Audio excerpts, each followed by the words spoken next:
18वां अध्याय। राजा परीक्षित को श्रृंगी ऋषि का शाप। सूत जी कहते हैं, अद्भुत कर्मा भगवान श्री कृष्ण की कृपा से राजा परीक्षित अपनी माता की कोख में अश्वत्थामा के ब्रह्मास्त्र से जल जाने पर भी मरे नहीं। जिस समय ब्राह्मण के शाप से उन्हें डसने के लिए तक्षक आया, उस समय वे प्राणनाशक के महान भय से भी भयभीत नहीं हुए, क्योंकि उन्होंने अपना चित्त भगवान श्री कृष्ण के चरणों में समर्पित कर रखा था। उन्होंने सबकी आसक्ति छोड़ दी, गंगा तट पर जाकर श्री सुखदेव जी से उपदेश ग्रहण किया और इस प्रकार भगवान के स्वरूप को जानकर अपने शरीर को त्याग दिया। जो लोग भगवान श्री कृष्ण की लीला कथा कहते रहते हैं, उस कथामृत का पान करते रहते हैं और इन दोनों ही साधनों के द्वारा उनके चरण कमलों का स्मरण करते रहते हैं, उन्हें अंतकाल में भी मोह नहीं होता। जब तक पृथ्वी पर अभिमन्यु नंदन महाराज परीक्षित सम्राट रहे, तब तक चारों ओर व्याप्त हो जाने पर भी कलयुग का कुछ भी प्रभाव नहीं था। वैसे तो जिस दिन जिस क्षण श्री कृष्ण ने पृथ्वी का परित्याग किया, उसी समय पृथ्वी में अधर्म का मूल कारण कलयुग आ गया था। भ्रमर के समान सारग्राही सम्राट परीक्षित कलयुग से कोई द्वेष नहीं रखते थे, क्योंकि इसमें यह एक बहुत बड़ा गुण है कि पुण्य कर्म तो संकल्प मात्र से ही फलीभूत हो जाते हैं, परंतु पाप कर्म का फल शरीर से करने पर ही मिलता है, संकल्प मात्र से नहीं। यह भेड़िए के समान बालकों के प्रति शूरवीर और धीरवीर पुरुषों के लिए बड़ा भीरू है। यह प्रमादी मनुष्यों को अपने वश में करने के लिए ही सदा सावधान रहता है। शौनकादि ऋषियों, आप लोगों को मैंने भगवान की कथा से युक्त राजा परीक्षित का पवित्र चरित्र सुनाया। आप लोगों ने यही पूछा था। भगवान श्री कृष्ण कीर्तन करने योग्य बहुत सी लीलाएं करते हैं, इसलिए उनके गुण और लीलाओं से संबंध रखने वाली जितनी भी कथाएं हैं, कल्याणकामी पुरुषों को उन सब का सेवन करना चाहिए। ऋषियों ने कहा, सौम्य स्वभाव सूत जी, आप युग युग जिएं, क्योंकि मृत्यु के प्रवाह में पड़े हुए हम लोगों को आप भगवान श्री कृष्ण की अमृतमय उज्जवल कीर्ति का श्रवण कराते हैं। यज्ञ करते करते उसके धुएं से हम लोगों का शरीर धूमिल हो गया है, फिर भी इस कर्म का कोई विश्वास नहीं है। इधर आप तो वर्तमान में ही भगवान श्री कृष्ण चंद्र के चरण कमलों का मादक और मधुर मधु पिलाकर हमें तृप्त कर रहे हैं। भगवत प्रेमी भक्तों के लव मात्र के सत्संग से स्वर्ग एवं मोक्ष की भी तुलना नहीं की जा सकती, फिर मनुष्यों के तुच्छ भोगों की तो बात ही क्या है। ऐसा कौन रसमर्मज्ञ होगा जो महापुरुषों के एकमात्र जीवन सर्वस्व श्री कृष्ण की लीला कथाओं से तृप्त हो जाए। समस्त प्राकृत गुणों से अतीत भगवान के अचिंत्य अनंत कल्याणमय गुणगानों का पार तो ब्रह्मा, शंकर आदि बड़े बड़े योगेश्वर भी नहीं पा सके।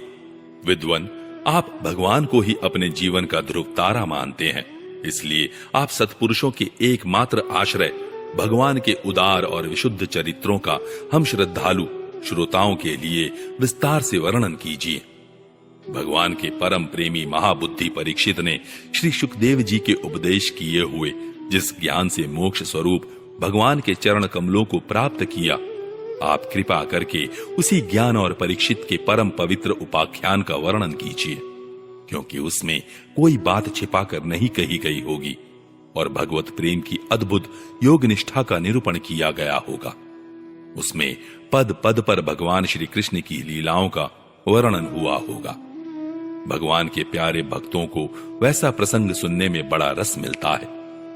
सूत जी कहते हैं, अहो, विलोम जाति में उत्पन्न होने पर भी महात्माओं की सेवा करने के कारण आज हमारा जन्म सफल हो गया, क्योंकि महापुरुषों के साथ बातचीत करने मात्र से ही नीच कुल में उत्पन्न होने की मनोव्यथा शीघ्र ही मिट जाती है। फिर उन लोगों की तो बात ही क्या है जो सत्पुरुषों के एकमात्र आश्रय भगवान का नाम लेते हैं। भगवान की शक्ति अनंत है, वे स्वयं अनंत हैं। वास्तव में उनके गुणों की अनंतता के कारण ही उन्हें अनंत कहा गया है।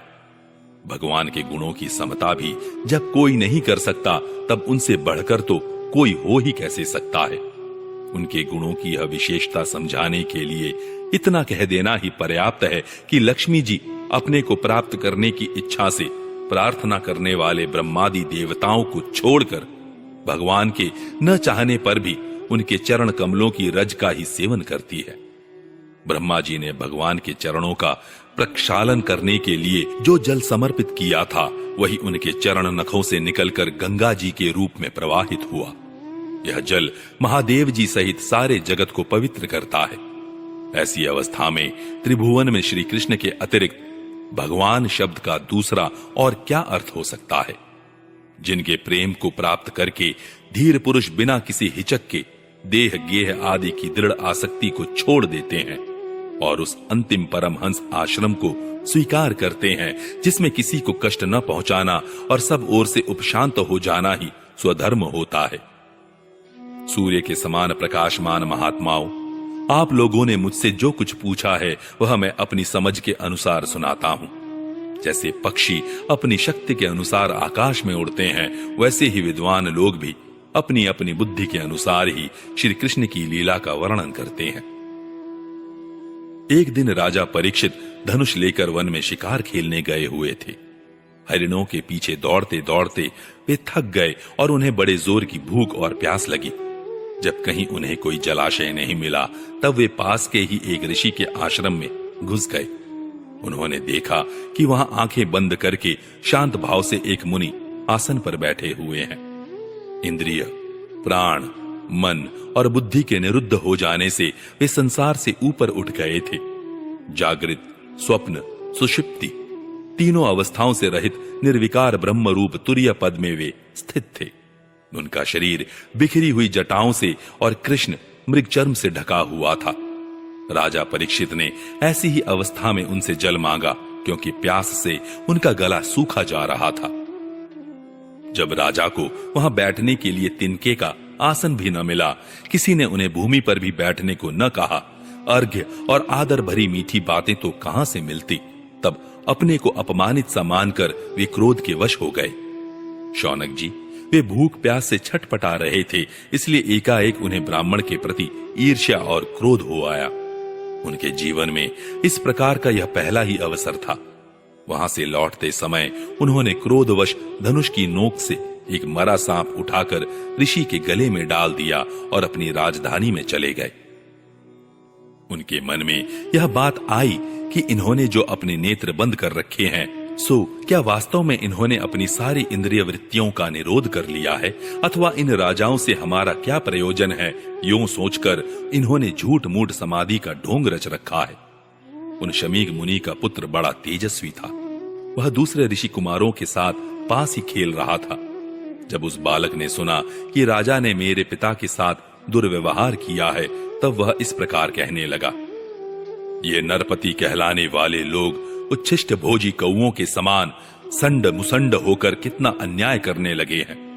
ब्राह्मणों के दास होकर भी ये दरवाजे पर पहरा देने वाले कुत्ते के समान अपने स्वामी का ही तिरस्कार करते हैं।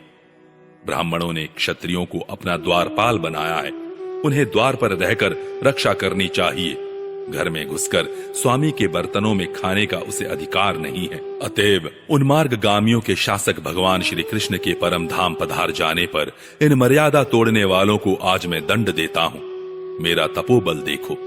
अपने साथी बालकों से इस प्रकार कहकर क्रोध से लाल लाल आंखों वाले उस ऋषि कुमार ने कौशिकी नदी के जल से आचमन करके अपने वाणी रूपी वज्र का प्रयोग किया।